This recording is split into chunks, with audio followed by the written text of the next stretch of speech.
Welcome to the Digital Marketing Insights podcast, brought to you by Brightside Digital.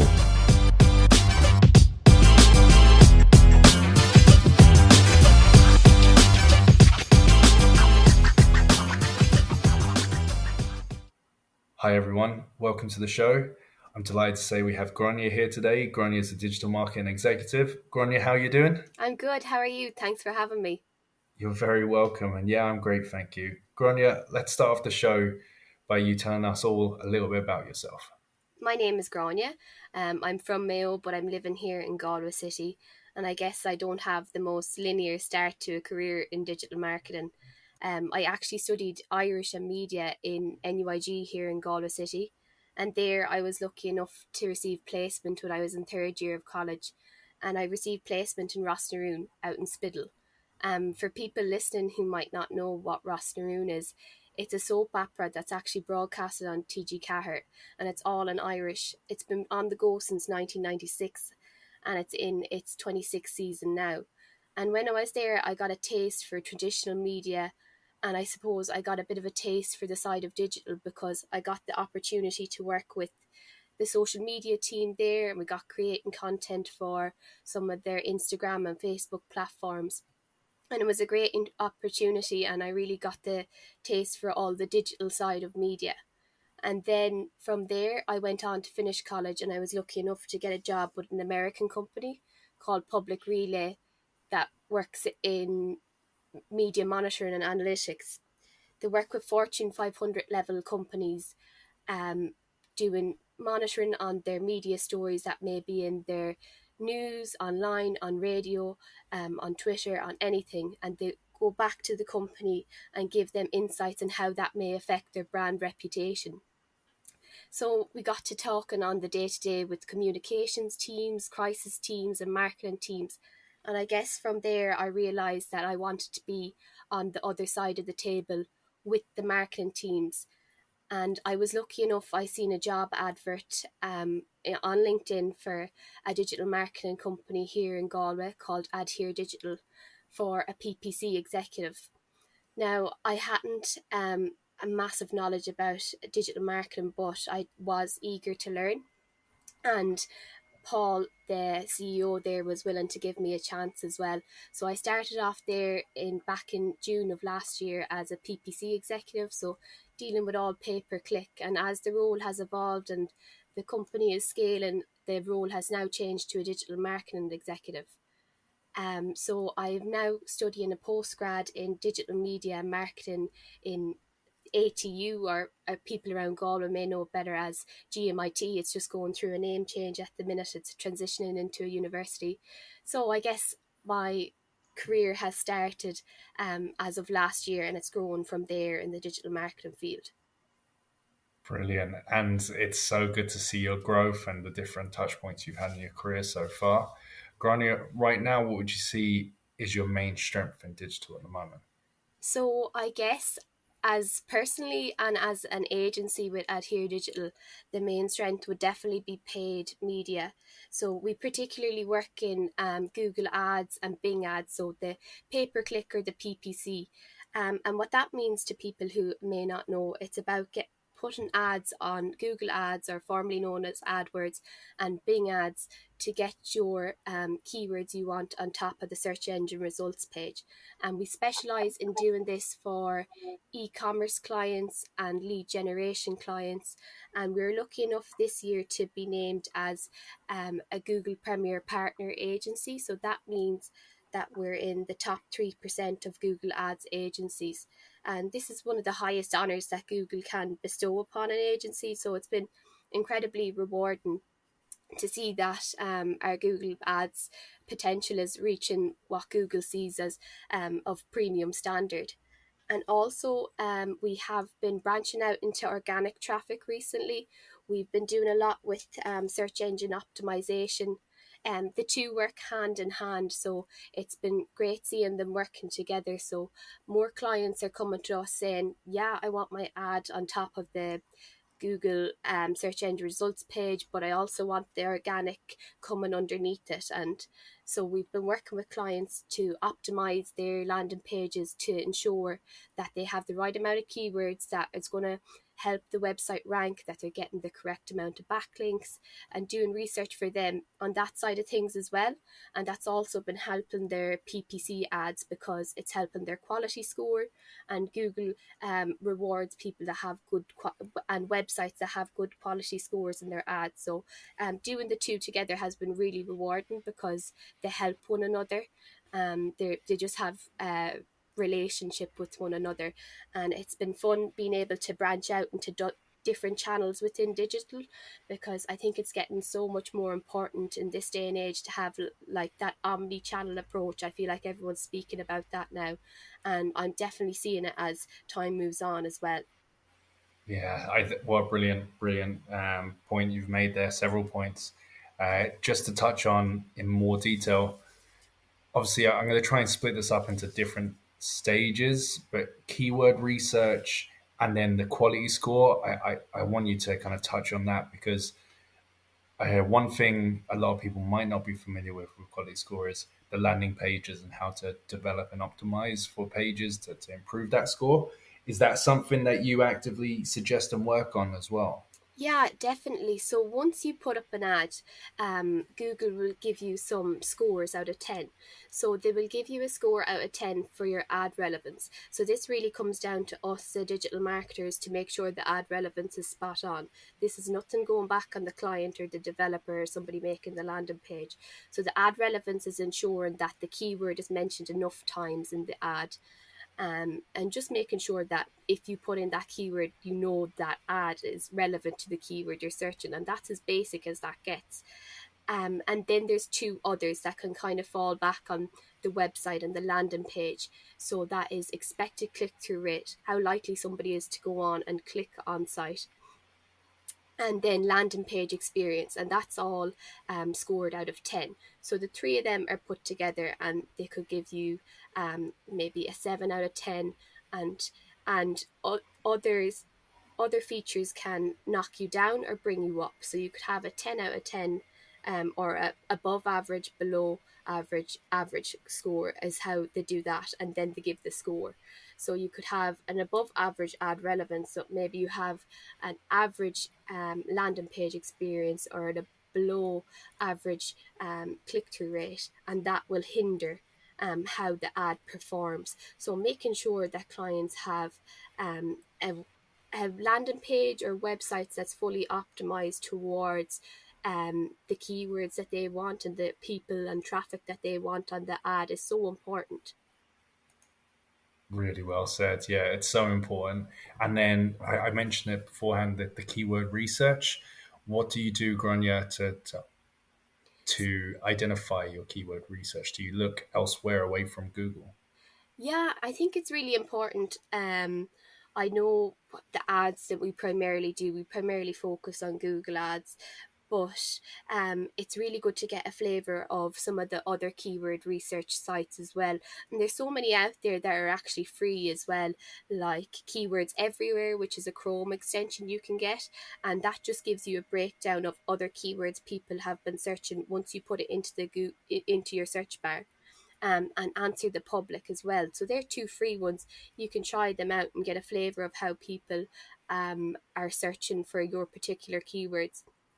And then there is the likes of some paid tools like Ahrefs. So that gives you a breakdown of how people are searching on other engines as well, not only Google. So it gives a breakdown for an overall picture of a couple of search engines together. So doing the both is really valuable to get a proper insight, because sometimes keywords can be blocked on Google for whatever reason.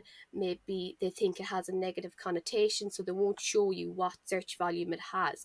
But if you go into another tool like Ahrefs, you may get more of a chance of seeing how many people are searching for that keyword. What a great answer. Yeah, and some really good points there. Grania, is there any particular campaign work or an example that you could give me that you're really proud of work wise? I guess Oh, that's actually a really good question.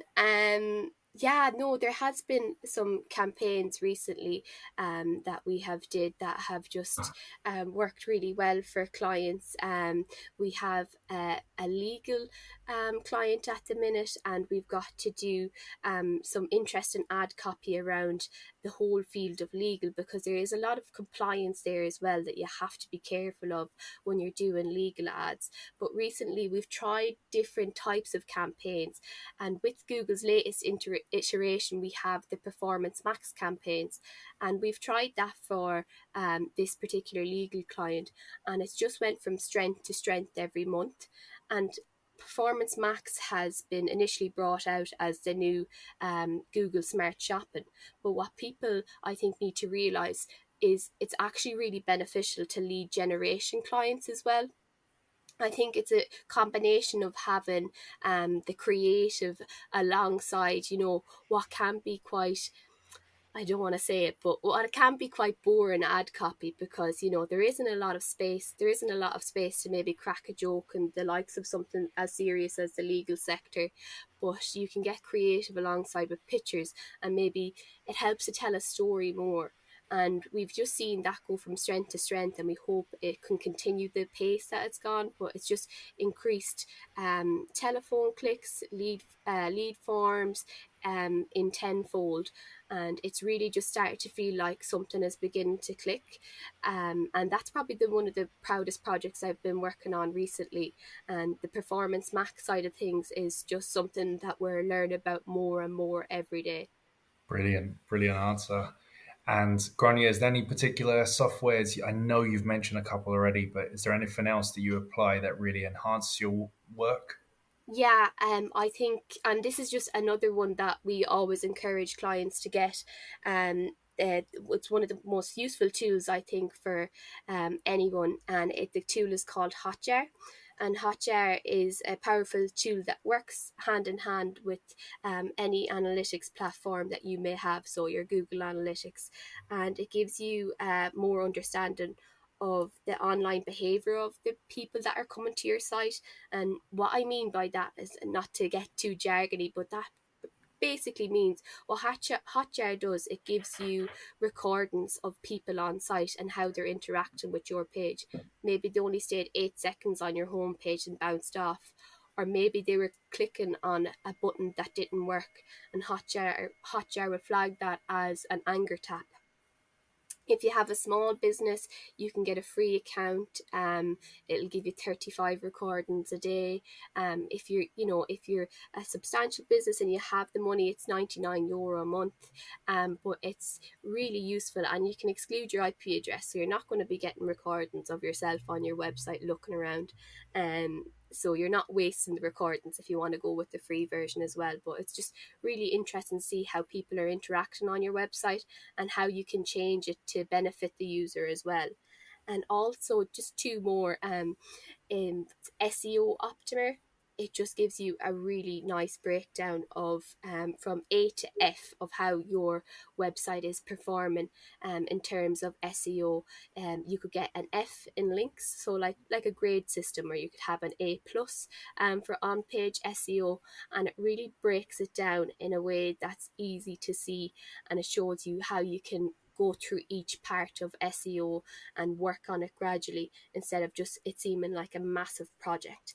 And then another one we use as well is Ahrefs alongside that as well for SEO. Yeah, I'm a huge believer in Ahrefs, but I know that's the premium service, so it's expensive enough. Yeah. Especially their their enhancements on the platform recently has really brought up the prices. If you wanted to use it, you'd need to have a bigger budget to really optimize for all of it nowadays. Yeah, definitely. I know, and I think that's the daunting thing about getting into, let's say, the Google Ads side or the paid search side of media, because if you want to practice Google Ads, it's not something you can do for free, which is scary. I know there is like simulators out there by college, but the best way is learning by getting into it. So I think finding free tools, or even tools that you can make free accounts on, will make your life so much easier. Like even Ahrefs, I know the newest iteration can be quite expensive, but there is a free version of it you can get that will give you a taste of it. But using that alongside other free trials you can get. There's another one called Site Checker, which does a breakdown of your SEO on site as well, and it gives you a 7-day free trial. So kind of, I guess, being a bit cheeky as well will help you, you know, finding out what you can get for free, how long you can get it for if you can't pay for the full program, or if you don't see the need for it. Just go out there and search and see what you can get for a free trial, or a number of days or something like that before you have to commit. Yeah, completely. And away from obviously your clear strengths in paid, is there anything or any particular areas you're looking to upskill into, Gráinne, and why? At the minute, I am doing postgrad in ATU, and we got to learn more there about creating websites and that side of digital marketing and UI and UX. And from that, it's really made me eager to learn more about graphic design, and about more graphic design tools such as Photoshop or any of the Adobe suite like Illustrator or InDesign. Um, I had to use Canva for a few projects, which was really fun, and it's inexpensive as well. Another one that you can get a free trial with, and it just gave me a love of how that creative can match in with how people interact with your website as well, with that whole UX and UI side of thing. And I think with the way Google is going now with the Performance Max, you can have up to 20 creative pictures with it in various different sizes: portrait, landscape, and square. It's really, I think creative will have such an important part to play, and I think being able to design some effective creative that suits your client's brand is going to be such a useful tool, and that's something I'd really like to upskill in. Brilliant, brilliant answer. And looking at the digital industry as a whole, is there anything that's caught your eye that might happen in the future? Yeah, so I guess we're all talking about the cookieless world at the minute, and as much as it's exciting me, it kind of daunts me. But the thing we're all looking at the minute, especially as an agency as well, we're looking at the GA4 upgrade. And if you don't know what GA4 is, it is the new Google Analytics property. Universal Analytics will be sunsetted in summer of next year. So Yeah. if you have a website, get your analytics platform upgraded before the Google sunsets the Universal Analytics platform. It's speaking about doing that in summer of next year. So if you get your GA4 property now, you'll have a year's worth of data by the time Universal Analytics is sunsetted. So that's going to be a really cool space to look at, because they're going to leverage machine learning to fill the gaps of the cookieless world, and it's just going to be an interesting tool to use, and we've got to start to use it now. But it's also being privacy centric as well. You know, it's given the consumer back the power, I think, in a way. And we've also been looking at as well is server side tracking, which is basically bypassing the browser and ad blockers that people may have, and it's giving you the highest quality of data. There's no discrepancies that there might be with other forms. So that is something we're looking into now. Obviously, that requires developers and whatnot. So it's something I'm looking to learn more about, so we can advise clients on what's the best thing to do. That's really smart. Yeah, good answer, Grania. Lastly, we always try and understand the people behind the roles a little bit more. And the question I ask is, if we could, or if you could bottle up one personality trait and pass it on to someone else, what would it be? I guess I think I would bottle up and give honesty to other people, and I think especially in digital marketing as well, I think a lot of people maybe this might sound controversial, but a lot of people out there might sell a client a lie, and that's a hard thing to realize, that maybe Google Ads or whatever platform you're working with, maybe it might not work for a particular client. Let's say if you have a client that has a product that might only cost a €5, and you're seeing in your keyword research that the cost per click is going to be €2. By the time that client sends out that product, postage and packaging and whatnot, agency fees as well, that's another thing we have to consider. Is it going to be worth them putting Google Ads up? It's not really. So I think the best thing is just to be honest with a client in the beginning. Say, look, if you want to try it, we'll try it, but it might not be the most profitable thing. And I think that's the most important thing to have, even as in your day-to-day life. Honesty is always going to be the best policy. Yeah. And in fairness, in that exact scenario, there's ways around so you can justify the spend if you have, let's say, a really good remarketing setup, or a customer returning setup, I should say, or Yeah. something like that. There is always outcomes, but you're completely right. That honesty with the client, showing them exactly what's happening, and then making the decisions from there. You might lose some clients, but at the end of the day, at least you're not losing people money for the sake of it and stuff. So yeah, that's a really good point. Yeah, at least you're gaining a good word of mouth in the end as well. And again, what you're saying is there's always ways around it. And I guess the big way around things like challenges like that is that we're seeing is the email marketing. It just seems to be such a lucrative channel at the minute. Having a MailChimp account, having a Klaviyo account, and having customers that have signed up willingly to you. You could send them out an email or a newsletter or anything like that, and they have agreed to that, and it might be a bit cheaper for them to do than if Google Ads is posing too expensive, or if there's workarounds and the other workarounds are just posing too difficult. I think you could always have the email marketing to fall back on as well.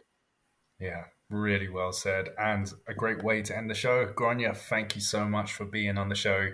I've loved every minute of this, and I'm sure everyone listening has loved what you had to say. Thank you so much.